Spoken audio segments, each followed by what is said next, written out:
वार्ता न्यूज, आवाज जनसामान्यांचा। पतीने पत्नी व 11 महिन्याच्या चिमुकलीची केली हत्या। देऊळगाव गुजरी। प्रतिनिधी सुनील चव्हाण, जामनेर तालुका जळगाव। दिनांक 12 रोजी देऊळगाव गुजरीत अंगाचा थरकाप उडवणारी हत्याकांडाची घटना घडली।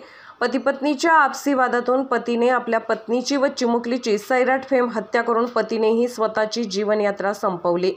घटनेने आज संपूर्ण देऊळगाव परिसर हादरला आहे। याबाबत सविस्तर वृत्त असे की देऊळगाव गुजरी येथील पोलीस पाटील राजू इंगळे यांची कन्या प्रतिभा हिचा विवाह लॉकडाऊन काळामध्ये दुधलगाव तालुका मलकापूर येथील विशाल मधुकर झणके यांच्याशी झाला होता।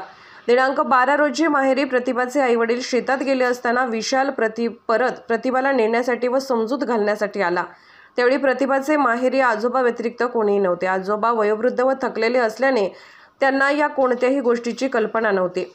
विशालने एकांताचा फायदा घेत प्रतिभाला घरी नेण्यासाठी जबरदस्ती केली असावी असा अंदाज वर्तवण्यात येत आहे। प्रतिभाने येण्यास नकार दिल्यावर दोघांमध्ये वाद निर्माण होऊन विशालला राग अनावर झाल्याने विशालने धारदार शस्त्राने प्रतिभा व चिमुकल्या दिव्याचा गळा कापून हत्या केली व प्रतिभा व दिव्या रक्ताच्या थारोळ्यात पडलेले आढळले।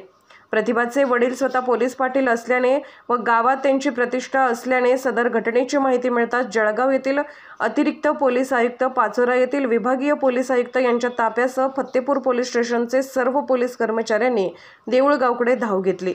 वृत्त लिहेपर्यंत सदर घटनेचा तपास व गुन्हा नोंदवण्याचे काम चालू होते। विशाल झणके याने सुद्धा स्वतःच्या गावी एका विहिरीमध्ये कमरेला दगड बांधून स्वतःची जीवनयात्रा संपवल्याची चर्चा अनेक नातेवाईकांच्या तोंडून ऐकण्यास मिळत आहे।